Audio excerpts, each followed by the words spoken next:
അടിമാലി ശാന്തഗിരി ശ്രീ മഹേശ്വര ക്ഷേത്രത്തിലെ ശിവരാത്രി മഹോത്സവത്തിന് തുടക്കം കുറിച്ചു. ഈ മാസം 16 വരെയാണ് ഉത്സവം നടക്കുന്നത്. ഇന്നലെ വൈകിട്ട് 7:10-നും 8:20-നും ഇടയിലുള്ള ശുഭമുഹൂർത്തത്തിൽ ക്ഷേത്രം തന്ത്രി പൂത്തോട്ട ലാലൻ തന്ത്രിയുടെയും ക്ഷേത്ര മേൽശാന്തി മടത്തുമുറി അജിത് ശാന്തിയുടെയും മുഖ്യ കാർമ്മികത്വത്തിൽ ഉത്സവത്തിന് കൊടിയേറി.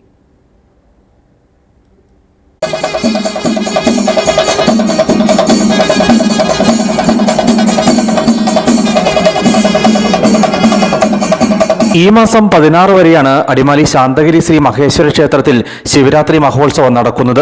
ഉത്സവ ദിവസങ്ങളിൽ പതിവ് പൂജകൾക്ക് പുറമെ പ്രത്യേക പൂജകളും വഴിപാടുകളും നടക്കും.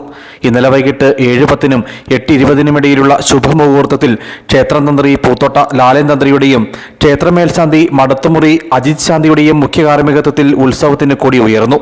ശിവരാത്രി വരെയുള്ള ആചാരക്രിയകളും അനുഷ്ഠാനക്രിയകളും ഒരു വ്യക്തിയെയും സമൂഹത്തെയും ദേശത്തെയും എല്ലാം നമ്മുടെ ക്ഷേത്ര സംഗീതത്തേക്ക് വെച്ച് നോക്കുമ്പോൾ ആധ്യാത്മികമായും ഭൗതികമായും ഒക്കെ ഒത്തിരി ഉയർച്ചകൾ സംഭാവന ചെയ്യുന്ന അല്ലെങ്കിൽ ആ ദേവന്റെ അനുഗ്രഹകരങ്ങൾ കൊണ്ട് നമ്മുടെ ഓരോരുത്തരുടെയും ജീവിതം ധന്യമാകാൻ പറ്റുന്ന മംഗളകരമായ മുഹൂർത്തത്തിന് സാക്ഷ്യം വഹിക്കുന്ന 9 ദിനരാത്രങ്ങളാണ് ഇനി വരുന്ന ദിവസങ്ങൾ.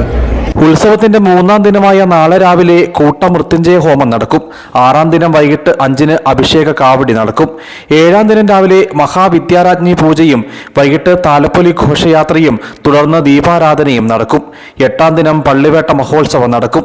വൈകിട്ട് ദീപാരാധന, പുഷ്പാഭിഷേകം, സേവ എന്നിവയ്ക്ക് ശേഷം രാത്രി 9:30-നാണ് പള്ളിവേട്ട പുറപ്പാട്. 9-ാം ദിവസം മഹാശിവരാത്രി ആറാട്ട് മഹോത്സവവും 10-ാം ദിനം പിതൃപൂജകളും പിതൃതർപ്പണവും നടക്കും. ഉത്സവാഘോഷത്തിന്റെ ഭാഗമായി ക്ഷേത്രത്തിൽ എല്ലാ ദിവസവും മഹാ അന്നദാനം ക്രമീകരിച്ചിട്ടുണ്ട്. ഉത്സവത്തിന്റെ വിവിധ ദിവസങ്ങളിൽ ഗാനമേളയടക്കം വിവിധ കലാപരിപാടികളും ഒരുക്കിയിട്ടുണ്ട്. News bureau, Adimali.